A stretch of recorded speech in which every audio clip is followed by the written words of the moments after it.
Участниками данного мероприятия являются 433 выпускника из 18 лицеев Гагаузии, а также Камрадского и Свердловского колледжей.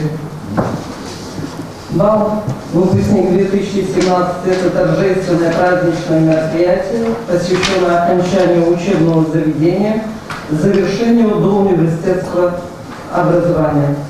Проводится он под патронатом исполнительного комитета Гагаузии по заранее подготовленному сценарию, где предусмотрено официальные поздравления, церемония вручения номинаций, выступления творческих коллективов.